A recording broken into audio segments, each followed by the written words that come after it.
Let me just find my blue dauber. Where are you, blue dauber? Not here. I know you are here somewhere. You're just hiding on me. Okay, I have this pad. I'm going to wing it. So I'm just going to just put a little bit, just want a little emphasize here and there, maybe on the edges a little bit, as if it's almost patinaed, like a copper patina. Okay, just random. Okay, aging it a little bit. And I think I'm going to add just a little bit of black. Oh, I'm going to look for my black. Sorry, I should have had these out. 1,000 apologies. I'll use this. Here, it's here. Don't know where they all are. I thought they were right at the ready. Not today. Maybe the corners. Just darkening the corners a little bit. These are just some aging techniques. Easy to do with inks and dyes and colors. Okay. This also makes your spine ribs pop a little bit against the background. Not a mandatory step, but just I wanted to show you this for fun.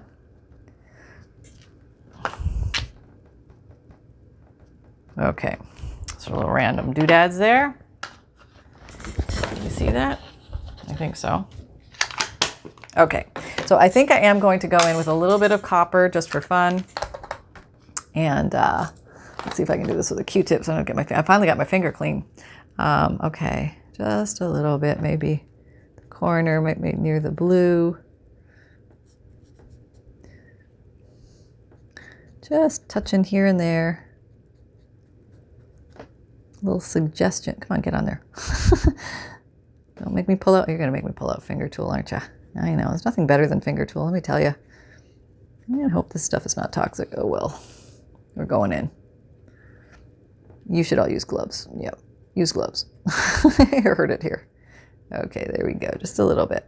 Yeah, just like just little metallic flecks. Just playing off what the front cover is doing a little bit. Okay, and I'll lift this up so you can see it a little better too. See if you like the look, or if you want to, you do it a little differently yourself possibly. That's okay. And there we go. That's enough, I think. All right. Got that finger clean. Yeah, it's relatively clean. All right, so now we have this. Yeah, that's kind of cool, huh? That's what it looks like up close. Zoom, and that will dry on there. Okay. Yeah, and we will seal all this after too, so just FYI. Okay, so now we basically have our book cover, and it's a stronger cover. It's going to handle some mightiness inside of it. So now let's go do the mightiness inside of it. All right, I'm going to put this aside and let it do its thing. I'll put you over there.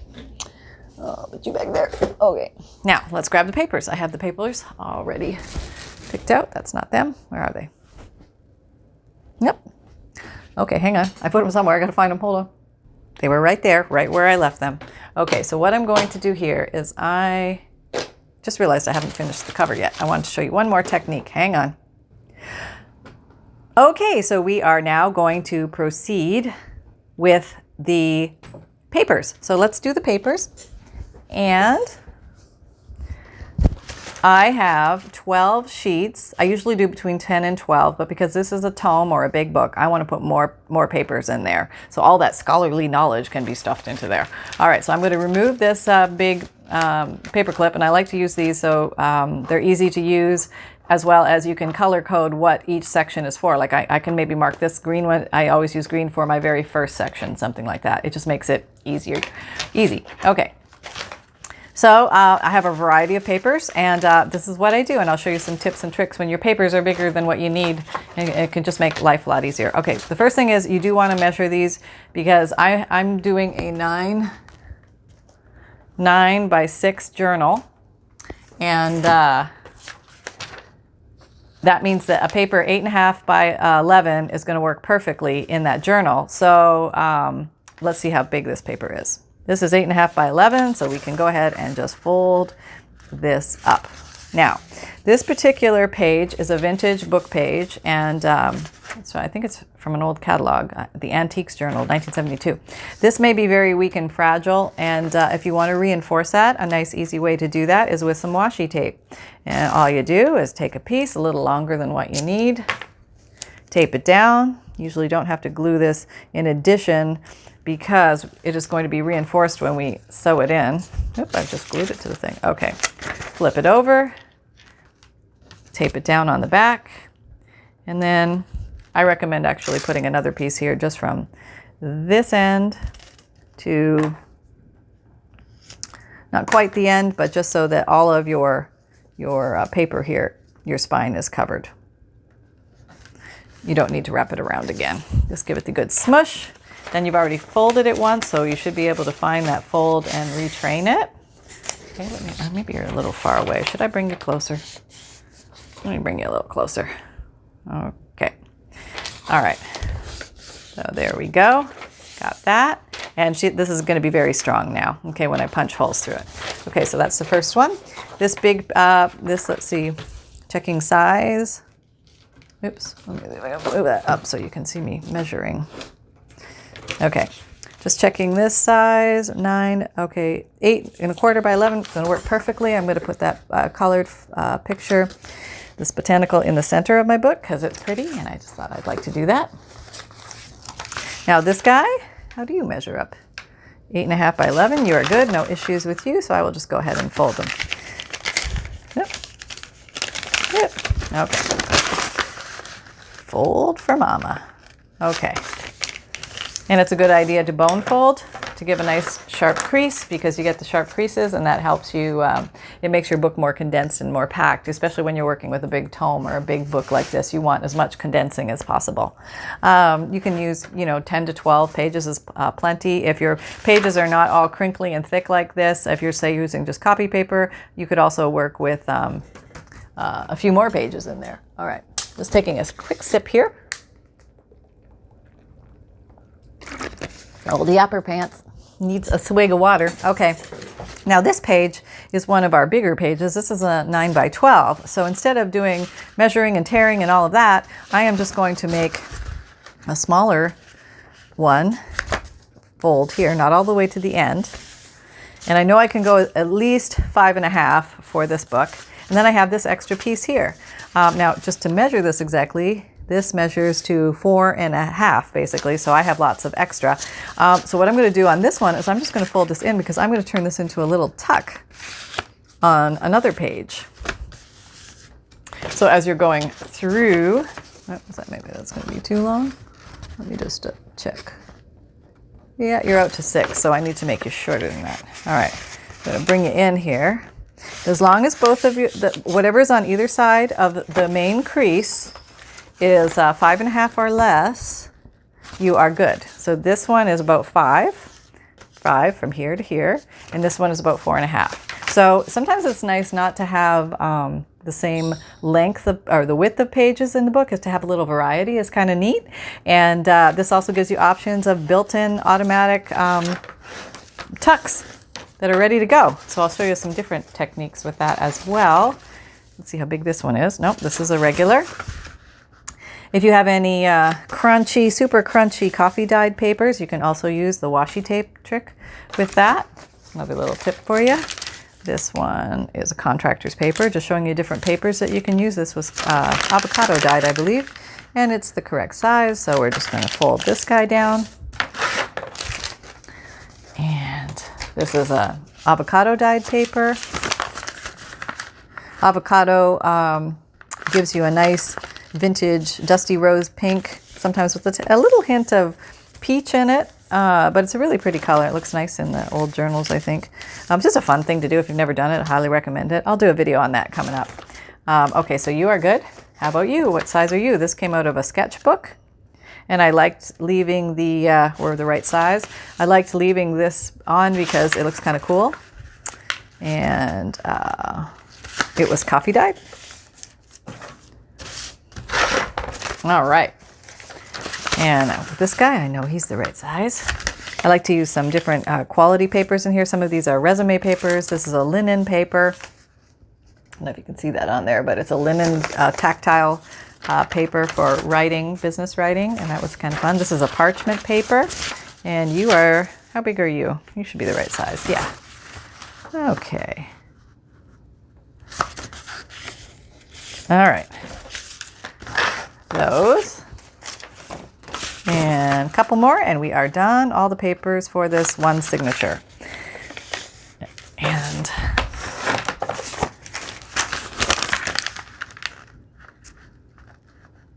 all right, this is the last one. Oh, this is college rule paper, and I think this came out really pretty. If I could just show it to you, it was coffee dyed, but the blue of the lines dissolved and it mixed with the yellow in the coffee, and it gave this beautiful greenish tinge to it. So I thought that was really pretty. You never know what you're going to get when you're coffee dyeing or tea dyeing. It's a lot of fun. Okay, so I have all my papers,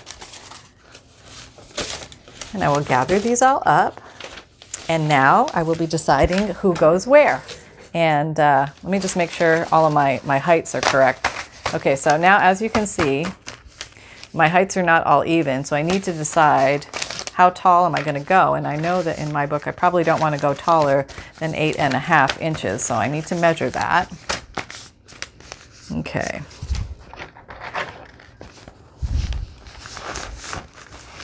Okay. I'll just borrow you.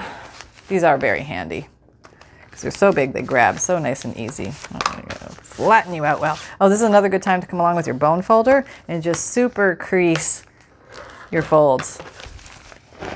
It's like called the mega super crease. Okay. Okay, now let's measure and see how long we need to be. I got a little pencil.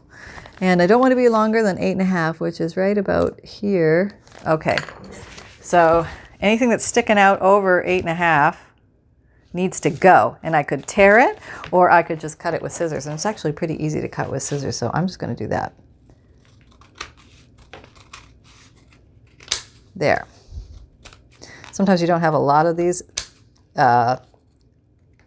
taller than need, but you can also use a guillotine cutter to get this cut, but sometimes it's just as easy to do this, or you can hand tear them. That makes a nice pretty top edge as well. All right, so there we go. We are all in the right, we have the right size now. We have 8.5 by 11 sheets, or pretty much, and now we're going to assemble their order. Let me make sure I'm recording. Yes, okay, we are assembling the order. So the first thing you want to decide is which one's going to go in the middle. Now you want to keep everything oriented correctly or you'll go bonkers, trust me. So I want my page to open like this. Okay, I could also make it so it opens like this. That's a possibility. I would just have to trim off the top and the bottom and it could open like this, which would be very nice for the center. But I just love this whole image, so I'm going to leave it to open to the side. You could do it either way.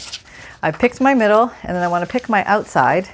And sometimes it's a good idea to use a page that's a little bit stronger for the outside, because you almost think of it as a cover for your signature, or not. It's not a mandatory thing, but it's just a little nicety. And then you just go ahead and pick, what paper you want to go where. And I like to do a little bit of contrast. So maybe I've got a pinky, and then I've got a greeny, and then I've got a yellowy, well, maybe I'll put another, I've got a lot of pinkies here. So I've got a yellow, a pinky, beigey, greeny, yellowy. I don't know. They're just different colors to me.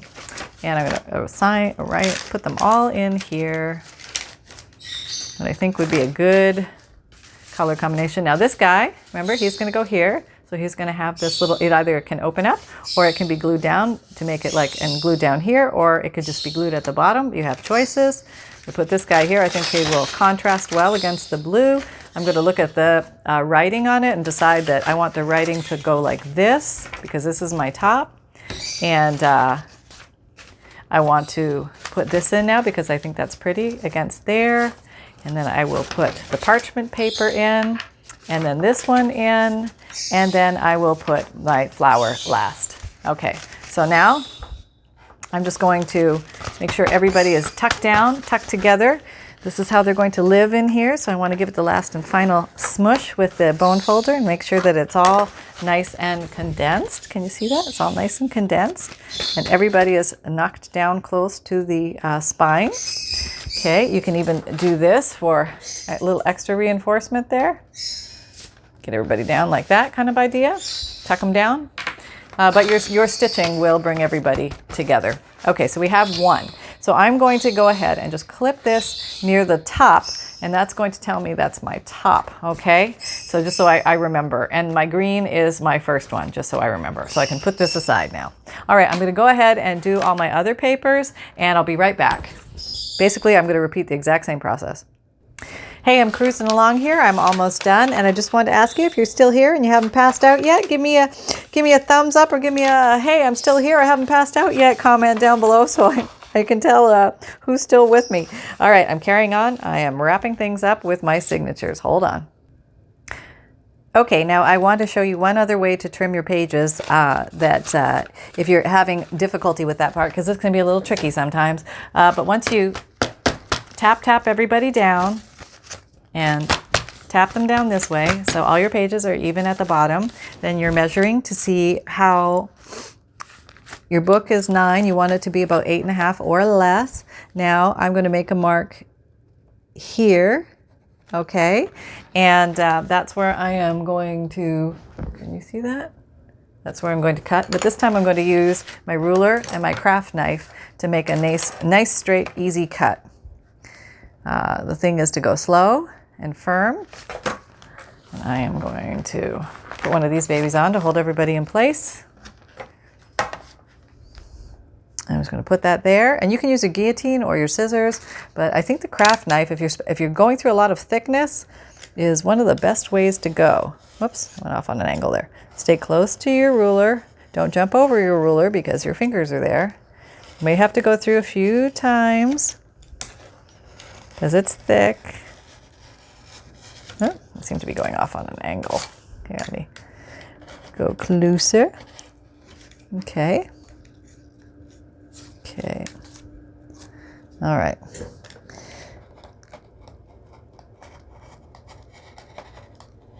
Pressure. There. Getting closer. And a nice sharp blade will work. You probably have to change blades pretty frequently when you're doing this stuff, and that's what I'm going to do right now. I'm going to change a blade. Okay, so you can watch me change a blade. Starting to struggle here. So I have protective eyewear on, and I do this into a garbage can. I make sure it's only the one split between the two. Can you see that? Is showing. See the split between the blades, and there. And now you dispose of this in a safe place. I'll get that later. Okay. All right. So now I have a very sharp blade, and I'm carrying on with my process. Just want to trim these little guys here. Actually, I think I'm pretty good. There, and that allows you to get really close, flush, and you get this well. So if you're struggling with your craft knife, odds are it's time to change the blade or break a new blade off. Retract for safety purposes, and carry on. I have one more to do. I'll be right back. All right, Holly has come into the room. Hello, Holly. And he's here with us. Hi, Holly. I can't swing the camera over because I'll mess up the orientation. That's why I would show him to you otherwise, but I will show him to you. And he is in my dried flower video if you want to see that. And okay, so are you going to not say hello now? I'll be quiet for a second. Maybe he'll talk. Hello. Yeah, there we go. I gave you nuts. I gave you nuts, and you got some fruits and vegetable. And all is well. And I'm wrapping up the video, but I just thought Holly might like to say hello to everybody. So that's a big hello to you guys. Let me just wrap this one up, and we'll be up and at 'em. And then the book will come together very quickly once we have the signatures all organized. Hello, I'm back. I've got all my signatures up and ready, and very excited to take you through the next step. So the next step is we are going, whoops, okay. We need a base to connect our signatures to. So the next step will be to make a base. And I'm going to grab some cardboard to do that. Hold on. Okay, so right now I am picking out a piece of chipboard that I'm going to use for the base to attach my signatures. And I'm going to make one that is 2¼ inches wide. Now my spine is 2½ inches wide. I want to be 2¼ inches wide, or even a smidge less, because I want the cover to close smoothly over this. And I don't want this to impede the covers from closing nicely. All right, so I'm just using my sharper blade now. Going slow, firm. Okay. I want you to see everything. Okay. you'll feel as you're getting through. I'm almost through. There. And it will release. Retracting. Okay, putting this aside, don't need it. And I have this. Okay, so what I want to do is I want to test, and I want to make sure before I do all this that this sits in there comfortably. All right, so I'm going to put it here. It's going to live here. It has to live inside these little valleys or canals comfortably, and there's no impedance to opening and closing the book, which is good. Okay, so we like that. We're at the perfect size.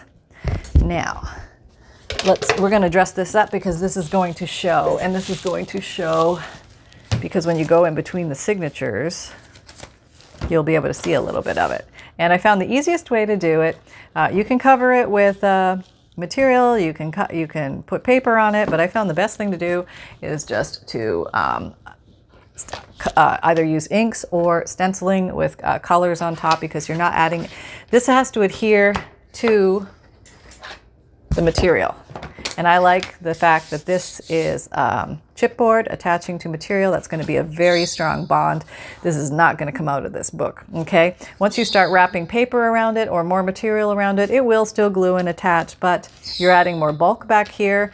You're adding bulk here. That's more bulk. This is going to translate your text block further this way out. So you don't want to add a lot of bulk back here. So basically I'm going to do something similar that I did to it, what I did here. And I'm just going to take sanding block. Oop, come here. Boy, I hope you got some popcorn or something. This is a longer one, isn't it? Okay, I'm just making the edges pretty and soft so they're comfy, in case anybody's hand brushes up against it in the book. Soften the edges. Soften. Soften, soften. Oops, what was that? Oh, it's my bird. What are you doing down there? Scooch. Okay, he was right by my feet. I spooked him. He spooked me too. Holly Bear, what are you doing? My goodness, he's really trying to get my attention. He usually comes over and nibbles on my sneakers. All right. Okay. Oh, don't run anywhere. Okay, I am grabbing my black gesso again, and I'm going to black this up. And you could also use your ink to do this, but the black gesso is just handy, and it's right here. And it goes with the color of the book. So there we go. Here's where I get my fingers all inky dinky again. All right, now with this, you don't have to paint the back, but you do want to paint the edges because that will show. And you can just pick it up and go around like this. Your fingers all painty.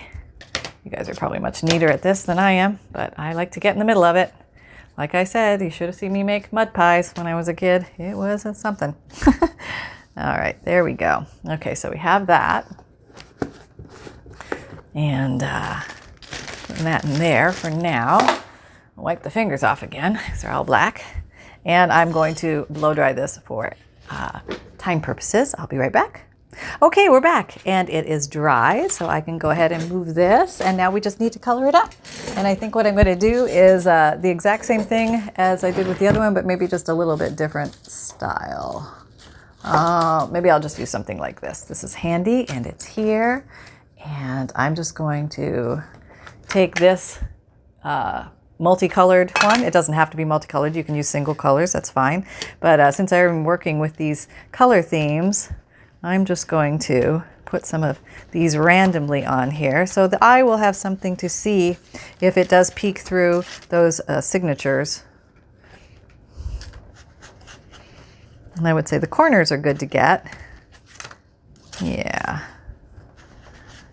There we go. Okay, so we have something for the eye to see. And I'm going to pretty much call that done.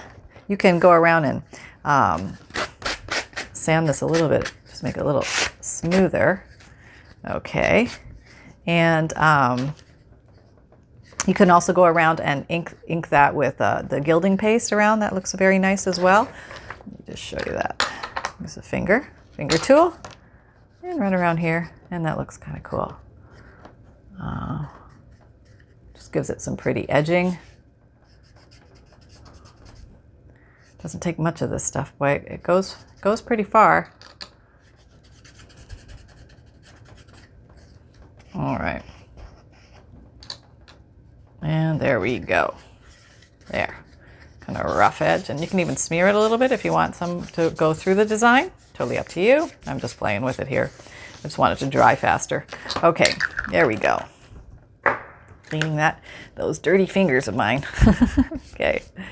All right, got most of the glue off. Got, well, half of the paint off. All right, so now we need to make some marks on this. And we have 5 signatures. So we want to be able to put them, we're going to use our cutting mat to help us with this, but let me zoom you in so you can see this better.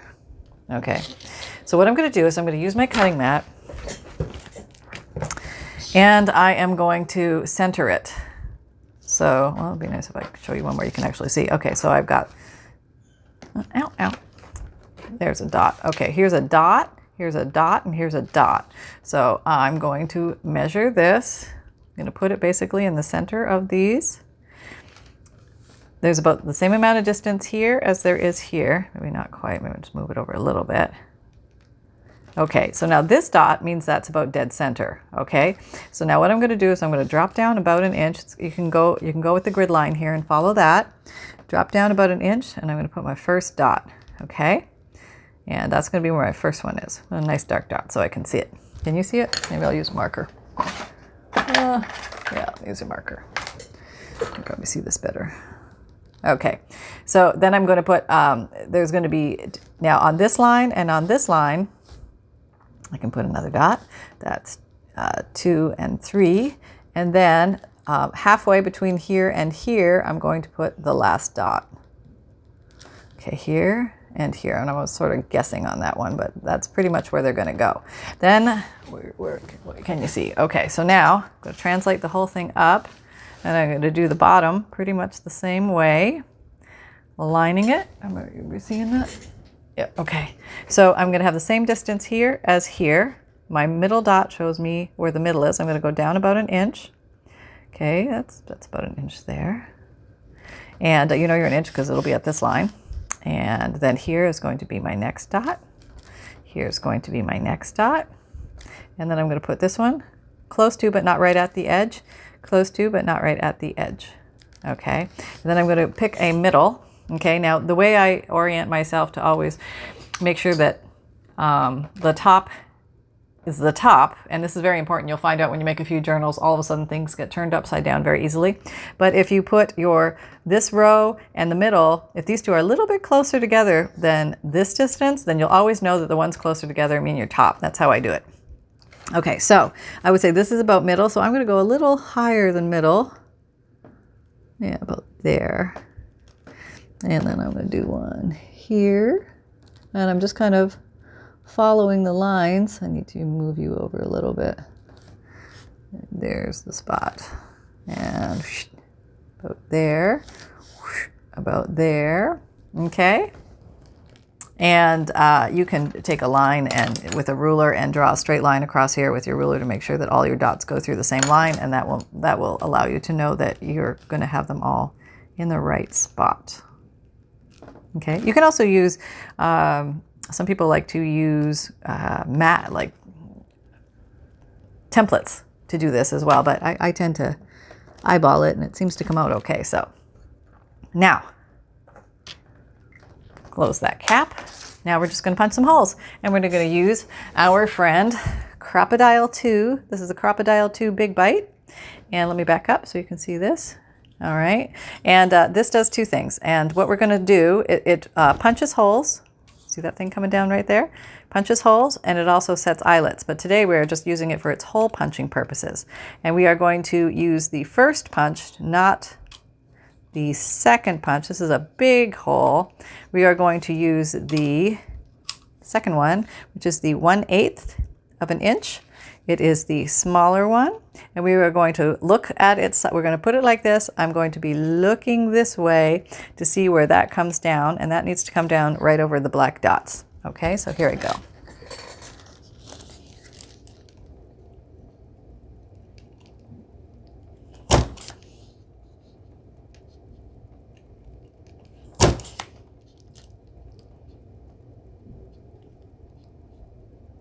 Three.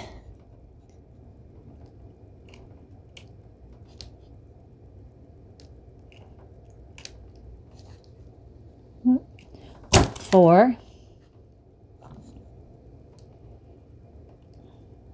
5. Okay, so I have my 5 holes in a row. So I'm going to go ahead and do that for the middle and the bottom using the same process. Okay, we have 1, 2, 3, 4, 5. Turn it around and do the same thing. 1, 2, 3,